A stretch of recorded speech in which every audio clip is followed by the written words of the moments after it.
Hey guys, this is a video. It's going to be something a little different.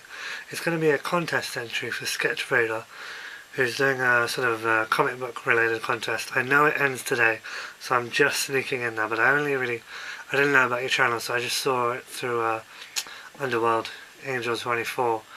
She did a video response, and so I hadn't seen her channel before, so I hit the subscribe button and checked out some of your stuff. But yes, he told us to talk about favourite superhero or comic book related, comic book based movie, should I say, and favourite sort of comic book character.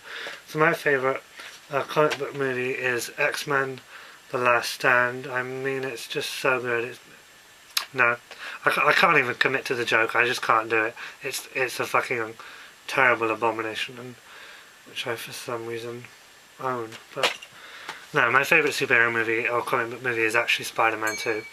Oops, sorry. I just love it, and yes, I prefer it over things like The Dark Knight. I mean, I'm not saying those are bad. Spider-Man 2 just, for me, holds a really kind of very nostalgic feel. I mean, I know, it came out in 2004.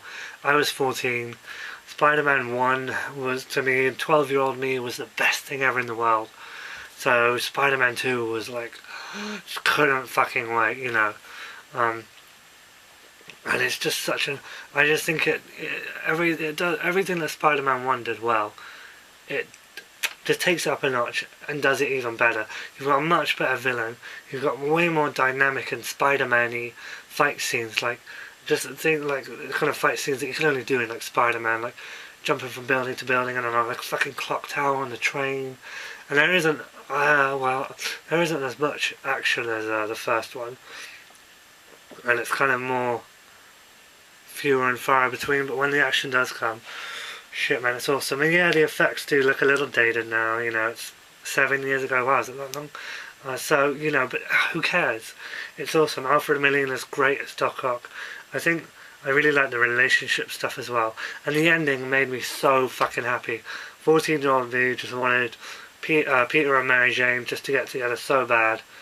And when she runs away from her wedding at the end, I just remember sitting in the theatre having a big fat grin on my face like, this is the best thing ever. Yes, thank you. All the stuff from Spider-Man No More is great, and there's that frame that's taken directly from the comic book. I've never actually read that one, but there's a frame where he's like walking away from his Spider-Man costume and he's put in a bin, and it's pretty much a replica of one of the panels. And just everything about it was so fucking cool. I love it, and I still watch it today and just, it's so good. Although, like, how many people find out about Spider-Man's identity is like ridiculous. All those people on the train. Who does he tell? He tells Harry. Obviously, he tells Mary Jane at the end that she finds out. Sam Raimi is quite a dynamic director. If you've seen the Evil Dead films, and this is really for me where like Sam Raimi's Evil Deadness was coming through quite a lot. Like, especially the scene where the doctors are operating on the Doc Ock. Oh, it just looks ripped right out of Evil Dead. All the camera work and stuff. It's so more Evil Dead-y. It's awesome. And I think that there's kind of like a little tribute to it where Spider-Man sort of busts out of the wreckage after Doc Ock steals Mary Jane. I'd quite like to maybe have this on Blu-ray because it is my favourite superhero movie. Anyways, so I ranted enough about that. Love Spider-Man 2. It's an awesome flick.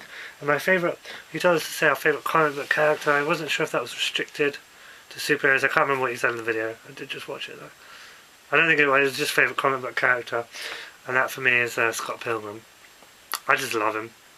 He's not, maybe not, I don't think he's the sort of the go-to guy for like comic book characters. But he's such a doofus. And I love him for it, but he's also not. And I think just because of the way Scott Pilgrim's written as well, it's very, I don't want to say hipster, but maybe, yeah. It's just so fun. And Scott Pilgrim the character is just like,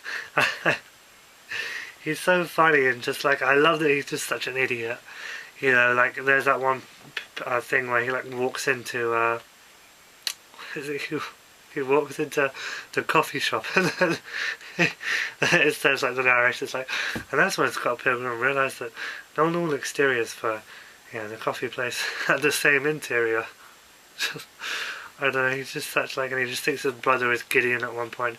But he's also kind of a badass when it comes to fighting, and he's definitely maybe a little bit of a jerk at times, but like in terms of cheating on knives. But I think also he comes from a good place. It comes from a good place, and he is in love with Ramona. I think, you know, I mean, if you haven't read Scott Pilgrim and you like the movie, Scott Pilgrim, the comic books, this is volume 4 I've got here. The versus, no, Gets It Together, Scott Pilgrim Gets It Together. You've got to check out the comic books because they're so much better. They're just awesome. They're so funny. I mean, they're all in black and white, but don't let that put you off. They're so good. I love it. Okay, that's me done. Hope you enjoyed this video response for the contest, and that's all I can say, I guess. Peace, my foes. Subscribe, motherfuckers. Yeah, bitches.